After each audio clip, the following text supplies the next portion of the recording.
both of us had pre-existing medical conditions, which would have been a serious problem if we had to go out and simply get medical health insurance on the market. Among the few details that Speaker Ryan has revealed about whatever is going to replace the Affordable Care Act is that people with pre-existing conditions will have to have continuity of coverage in order to maintain their health insurance. Now, what that means is that if I am working for a company where I have health insurance, and either I want to retire, as my wife and I did, or I want to start my own business, or I want to become an independent contractor, as soon as I leave that company where I am covered, I will immediately be hit with thousands and thousands of dollars of expenses worth of COBRA payments if I want to maintain that continuity of coverage. And I think that that's very, very destructive of the economy, and it's a very, very poor substitute for the coverage of people with pre-existing conditions. And I'm wondering, in addition to that, sir, the Republicans have said for 6 years that they want to replace the Affordable Care Act and have come up with practically nothing as to the details of that. I just wonder if you could address those things. Absolutely.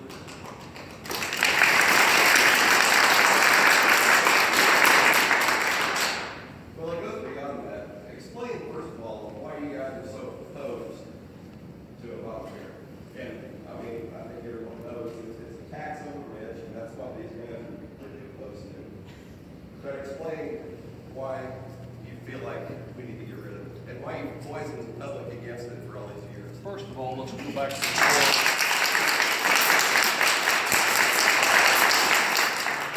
Question to my friend over here, what to expect. And when he makes the point that there are a lot of uncertainties and lack of details, he's exactly right. I acknowledge to you, I don't serve on the Energy Committee, I don't serve on the Ways and Means Committee. Those are the two primary committees of jurisdiction putting the bill together, as I understand it, the concept of how to address this. I'm under the impression from the briefings I participated in last week before I came home that we will see something legislatively perhaps as early as next week. So I can't speak with certainty because there's not a bill in front of me. But I will say this. Several of the components of the present system that are extremely popular, I have to believe will be in whatever the next reiteration is. Now, some people have used the phrase repeal. Some people have used the phrase repeal and repair. Some people have used the phrase fix. Until we see a bill next week, I can't say with certainty which of those phrases is the best reflection of what will be coming our way. But I do know, whether it's the language dealing with keeping your children on your insurance until they're 26, or dealing with pre-existing conditions, those are two very, very popular points from the present bill. And I would expect, although I can't say with certainty, until we all see this language together, hopefully next week, how that will be addressed, I would expect both of those to be addressed in a way that will meet the needs of everyone when they're filed. But I would simply say this to you. Understand those things cost money.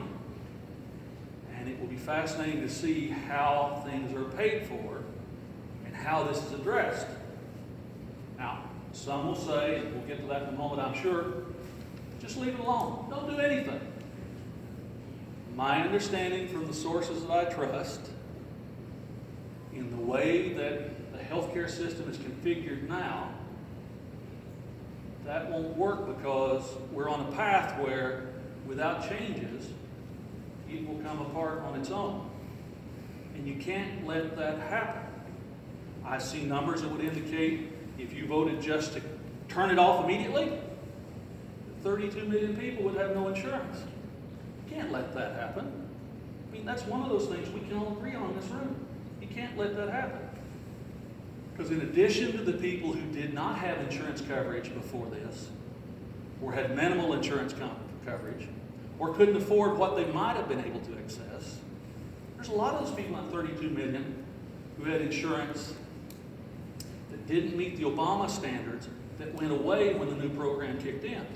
And they don't have anywhere to go back to. Exactly. That's what happened to me. I haven't had insurance for years because of Obamacare, and I refuse to take federal subsidies. Nowhere to go back to. So the question is, how do you address those issues? Now, again, until we see a bill next week, now, let's all visit with me. Yeah, there you go. Let's all visit with me. How we address those issues is the key. How about free market? I'm a market-oriented person too, but understand so much of what had been available before went away. Government junk, didn't cover anything. If you turn off the present system right now, there's nowhere to go. You've got to have time, even if you're a strong believer in the markets, you've got to have time for these resources and products to be developed again. You've got to get the system up and going. Now, part of the question is, and this is a battle going on in Congress now, what do you do with the new revenue from ACA or Obamacare? Or call it tax increases, whatever. The new money that it brought in from the various sources. Some of my colleagues say, turn that off on day one too. But if you turn that off on day one too, where do you get the resources to meet the people's needs who are exposed through no fault of their own? You can't do that. You can't do that. And I hear arguments, if you're in favor of repeal and replace, or repeal and repair, I hear arguments about, well, what, right now? But you've got to have time for whatever to occur. You can't just turn things off instantly. Now that said, humor me for just a moment. Let's talk about the mechanics of how this happens. It's a three-phase process. The first process is something called budget reconciliation. If you remember, health care was passed, Obamacare, ACA, whatever you want to call it, along with Dodd-Frank and a number of other bills, were passed in the first year or so, the first part of the early Obama administration. At that point in time, not only did the president have a speaker of his own party, Nancy Pelosi, but he had Harry Reid as the majority leader of the Senate, and they had 60 Senate votes. The Senate's different than the House. In the House, when 50% of us plus one agree, doesn't matter by region, by party, by philosophy, whatever, when 218 of the 435 agree, it happens. Might take a day, might take a week, might take a month, but it happens. I say this respectfully to the other body that I'm not a part of. That's not the Senate. Under Senate rules, we have unlimited debate, which means when a senator takes to the floor, now with the exception of, thanks to changes made when Harry Reid was the majority leader, how cabinet secretaries are appointed, with the exception of that, when a senator takes the floor, he or she can speak till the end of the time or the end of the two-year session, whichever comes first. Actually was referred to as a filibuster. So you have to have 60 senators to vote to shut off the unlimited debate so that 51 senators can adopt the rule so that 51 senators, or 50 senators and the vice president, can do something. But there's an exception to that rule in addition to confirming cabinet secretaries. It's called budget reconciliation. One time after each budget resolution that allows the increase of, although I've never seen that, with a reduction in spending. It only takes 51 votes to pass a budget reconciliation bill in the Senate. So, the unwinding of certain parts of Obamacare will occur under budget reconciliation, but it only involves money. That takes 51 senators, so you don't have to have 60 for that. Let's assume that occurs. Second stage is, and you need to remember this, in the way ACA or Obamacare was put together, huge authority was given to the Secretary of Health and Human Services to implement, to write rules, to interpret, huge authority. Well, under President Obama, his HHS secretary, very much, whoever it was at the time, very much wanted this to occur. Well, you've got a different administration, a different president, and you've got a dramatically different HHS secretary under Tom Price. So you get budget reconciliation.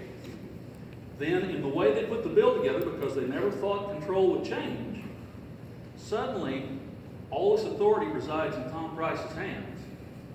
You'll see changes begin there. Now, that brings the third stage, which is passing the bill to address where we go next. Whether it's replace or repair, whatever you want to call it, where we go next. That will be done under regular Senate order. So you have to have not just half the House plus one, but you got to have 60 senators to agree. That's where the big challenge, in some ways, from a legislative perspective of crafting policy comes in. How will that work? Now, you have to ask, looking at the environment I work in.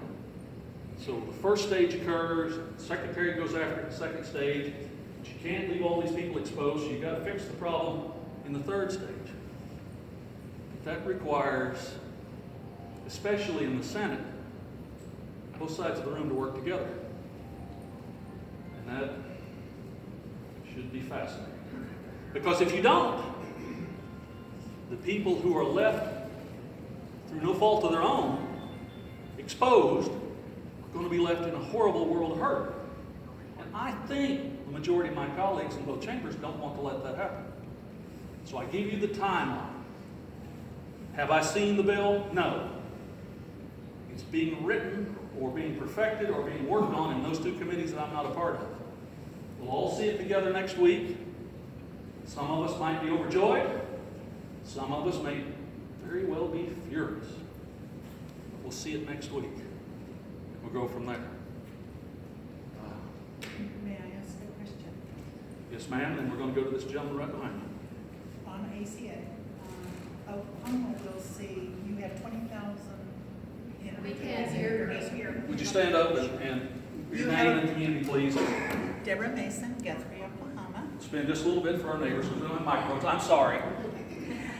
In Oklahoma, in your district, you probably have about 20,000 people covered under ACA today. I'm sorry. We can't hear you when you say. About 20,000 individuals are covered under ACA in your district.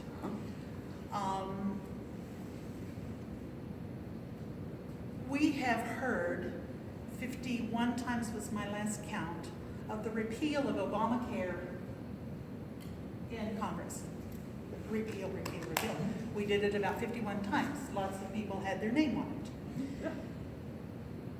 That means, in my mind, we've had 6 years for legislators who wanted to repeal Obamacare to make a plan. It seems very uncomfortable to me that now, with the new administration, we're moving week by week by week, trying to find a plan to replace or repair. Repair is my choice. I know that small businesses have been hurt by ACA. I know that there are people in our communities that needed relief from ACA for different reasons. I myself availed myself of ACA so I could retire with pre-existing. Nobody in the world would have covered me without that. So I've freed up marketplace and jobs for other people younger than me. I feel very comfortable with that.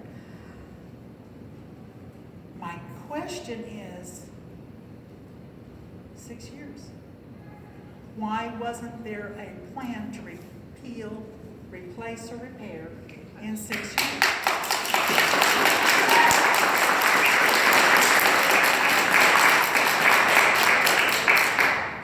The general framework for repeal was in the budget reconciliation vote in 2015. I would have to admit to you, I share some of your concerns about where we're going. And I share your concerns about what we're going to discover in the next few days. I personally would have preferred, although again, this is not my committee of jurisdiction, so as an old chairman, I'm always careful about telling other chairmen how to do their business. I share your concerns about why we weren't farther along, at least from my knowledge and yours, in this process. Then why did you vote to repeal over and over again if you knew there was not a plan?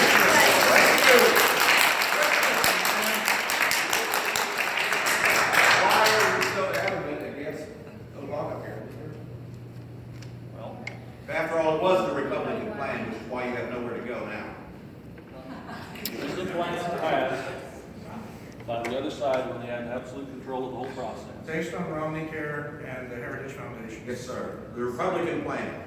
Yep. And it was a plan passed. Why are you opposed to it? You personally, forget about the history of it all and all that. What is it that you don't like about it? My personal view is we could have done better. We My could've personal done view better. is, Why did you spend the last 6 years trying to do better? We can do a national health plan and put this conversation to rest. but my friends, the time to have done it right was when the bill was initially put together. The time to address these issues was in the very beginning. But at that time, the authors of the bill chose not to engage all of Congress, chose not to do. Okay, but that's the past. That's the past. Stop going backwards. Stop going backwards. If that's the truth, it would have been single payer. Absolutely. The country was not ready to go to a Canadian or a British-style healthcare system. You're not ready. They are now, so do it. And everybody should be able to go to the doctor. Everybody. But again, why did you vote to repeal if you felt that that was so problematic and there was not another plan in place? I felt like we should be better. I felt like we should be better. But there was not another plan in place. And it would have been better. My friends, everybody, understand this is a town hall meeting. You can chew on me all you want, but don't chew on each other. Thank you. Chew on me all you want. Thank you. But understand. And the people at the time chose not to. They knew they had an imperfect document. That's why they gave massive authority to the Secretary of HHS to finish writing the policy. That's why the President and Nancy and Harry said, no, we don't need any laws passed to change it. We'll change everything by rule. Well, that's great if you're going to control the process forever. But last election day, somebody else won the Electoral College. That's right. Last election day, somebody else carried 2/3 of Oklahoma. That's right. And we're now dealing with the consequences of that election, which is the number of people in this country who felt on election day. Humor me just for a moment. The number of people who felt on election day that they were paying more to get less of something against their will outnumbered those who believed they were getting more than they'd had before. That's right. And you have the election. That was a vote about many, many issues. It was not a vote on this one single issue. It was a To vote. present it that way is unfair. Let's be honest, it was a vote where most voters in the country, as is not unusually the case, voted for what they thought at that moment was the lesser of evils. Sexual prejudice is definitely the lesser of evils. Tell me this, why can't we just have Medicare? My friend, we're going to go back to regular order. Yes, ma'am. Me? Oh, sorry, I pointed at this gentleman, then on you, and then we'll keep going. Yes, sir, I'm sorry, I lost my focus. My name is Michael Scott. I live in Langston, Oklahoma. I'm the former mayor of Langston, former senatorial candidate for State Senate District 20, and I'm the vice chair for the Logan County Democratic Party. My question to you, Congressman, is this. We've been having earthquakes in Oklahoma. I have rental property, and they are all damaged by the earthquake. And there seems to be no one responsible for the damages that we have sustained. I've contacted the governor's office, and she told me there's nothing she can do. The secretary referred me to the corporation commissioner, and they told me there's nothing they can do. Now, if I'm driving a car and I hit somebody, I'm responsible. I become a contributing factor to the accident. So if the Gas and oil. putting all this water in the well and it's causing an earthquake, then somebody should be able to be responsible. Yes. Absolutely. Absolutely. The state of Oklahoma will have rules and regulations. You cannot drive a car without insurance. So why Scott Pruitt, with the influence of the oil company, eliminated some of the rules and regulations to protect us as citizens and property owners? I want you to address it.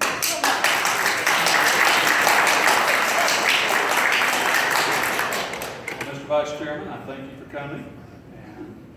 I would simply say this: there are different levels of authority and responsibility and different levels of government. The primary focus on this issue, I believe, is the Corporation Commission. We have seen them take action by changing what's allowable to be put back in injection wells and doing emergency orders to turn up the reduction on what's available, trying to get the issue underneath. I would tell you that's where your focus needs to be, is on the Corporation Commission of Oklahoma. And you have 3 commissions. Earthquakes don't know state lines, sir. They, Why is it up to Oklahoma to regulate an earthquake which can be felt in 8 states? It's just Oklahoma. Our legislature, our Corporation Commission have the authority to allow them to cause earthquake damage in another state.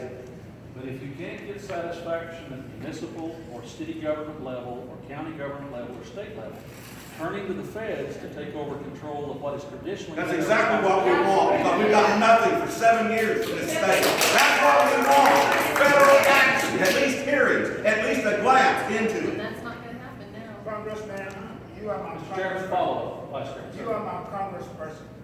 I am appealing to you to do something about those of us who cannot speak for ourselves. I have a family, and that's my retirement income. Now it's all down. What am I supposed to do? What are you supposed to do?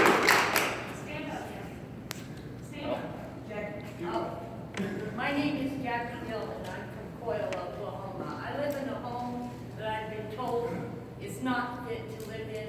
I should vacate my premises, it's dangerous. That's due to earthquakes. Okay, I have been to the state. I have been to the corporate commission, which is a joke. I have called you, I have emailed you, I have called my senators, I have emailed them, and I have asked them, what are we to do?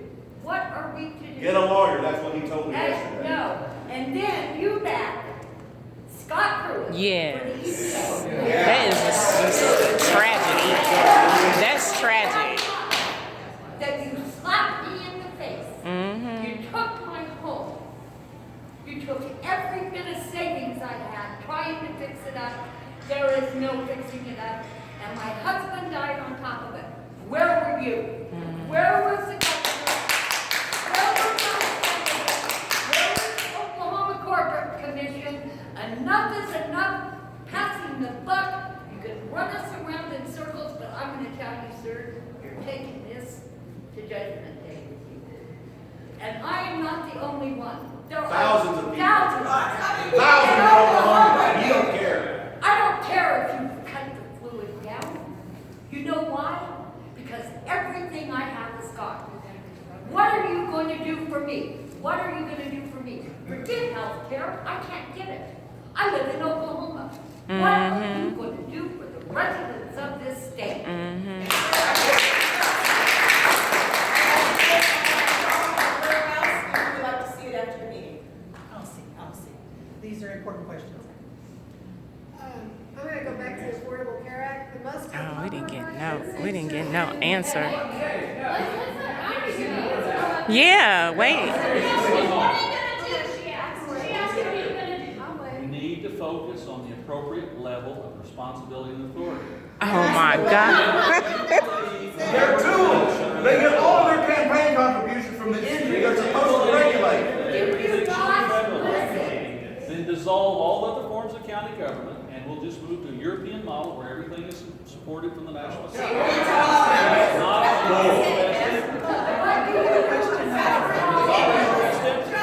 It is a philosophical difference. On healthcare, I believe the market is still the best provider. Obviously, a number of people want single payer ultimately or some version thereof. Difference. It's a difference of being able to live and survive. It's a moral difference. It's a moral difference, sir. You've taken everything from me. You, That this with the government, same very and you're gonna run us in circles and not answer the question. that you're laying on me, you'll lay it on your state officials. No, We have. I'm sorry, sir. I'm not Devon Energy. I don't have the money to put in your account. You would not be healthcare, I thought it would. but earthquakes. I do have a question. Yes, ma'am. You were patiently waiting. Back to ACA, Obamacare. The most, Answer. I'm Dr. Susan Bullard, a pediatrician who lives in Coyle. And it seems to me the most unpopular part of ACA was the universal mandate. But we are all paying for everyone's health care, no matter whether we like it or not. We were before, we were before the Affordable Care Act, we were during, and we still will be, no matter what we put in effect. So we live in a society where we provide care at some point, usually way down the line when it becomes way more expensive in the emergency room and the ICU, when something done months earlier might have made a difference and cost a lot less. But whatever's done with the Affordable Care Act, we have to manage in some way to have universal coverage, because if we don't, costs will keep going up. Costs to all of us, because charity care and uncompensated care drive up hospital charges and physicians' charges, they drive up the insurance costs. You can't do anything about that unless everybody's covered. So I implore you to make sure that whatever is done, it requires everyone to have coverage.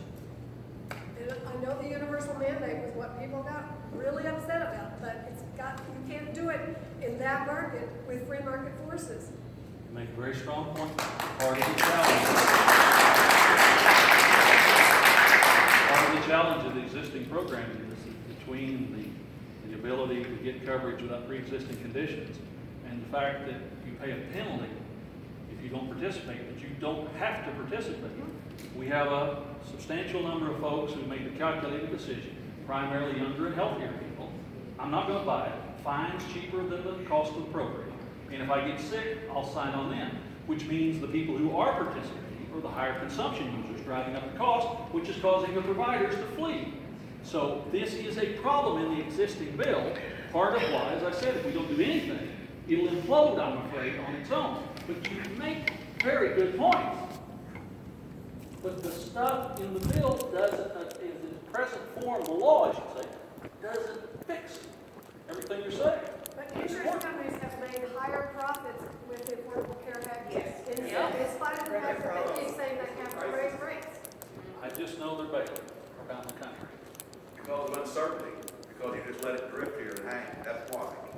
Uncertainty in the market, that's why They they're were failing. bailing before the general election last fall. Because they And saw what was coming. And I would say most of you in this room would have been confident that Secretary Clinton would have been elected on election night. I mean, you were surprised, right? I was. I wasn't, because it's unheard of for a third-term Democrat. I wasn't, because she's a woman and y'all don't care about what women Let's listen to do. our friend. You're from, who and from, please? My name's Paula Long, and I'm a resident of Stillwater, Oklahoma. You bring up the election. And by the way, town meetings, we invite everybody from around the district to come, so. Yeah, and you weren't going to be here, and this is an immediate concern to me. You Okay. brought up the election, and earlier in your introductions remarks, you mentioned Putin and the Russians. Yes. I'm especially concerned with the information that's come out that has shown that the Russians were actively involved in trying to manipulate our general election. I continue to hear about Trump's campaign staff interacting with the Russians. Let the lady finish her question and we'll visit. Just, Yeah, be respectful. Be respectful. We hear a lot about, we've heard just from various directions now, information about entanglements with Trump, his campaign staff, people associated with him, with Russia. So I'm curious. just one moment. Let the lady finish. So as a Republican in Congress, I'm wondering what you will do to make certain that there are some independent commissions or investigations that try and tease out some of Trump's entanglements with Russia. Great question. Way to go. That's my question. Both the House Intelligence Committee, the Senate Intelligence Committee, our Homeland Security, and whatever the equivalent is over on the Senate side, are looking at these issues. Have faith and a little patience. Think back to previous experiences. You've worked through regular order. You establish proof, if proof be there, and you take consequential action. Some of you are old enough to remember Watergate, right? The system worked. It takes a while. So I believe the investigations are or will be underway. I believe we'll get to the bottom of whatever the case may be. I don't personally have any definitive information that would compel me to say we need to do more than that at this moment. But I have faith in both the Republicans and Democrats on both committees in the House and Senate to do their work. So you think that it should be handled within the committees as opposed to an external Regular order, investigation? just like Watergate, just like some of the other things have been handled. Remember, there wasn't a special prosecutor appointed in 1973 until the Senate committee made it quite clear there was something. So as a Republican in Congress, you will speak up. Everybody needs to follow the law no matter who they are. Amen. Amen. Yes, sir. My name is Terry Martindale. I'm a retired United Methodist minister, formerly of Guthrie, now living in Stillwater. I hate to break into this mood of everybody playing Happy Family. But one of my concerns about our new president is his credibility. Not only with the press, not only with the American people, but with the world. He has been caught over and over Lying. not telling the truth. And I guess my question for you, how do you personally feel about having a president who either chooses not to tell the truth or doesn't know the difference between the truth and not?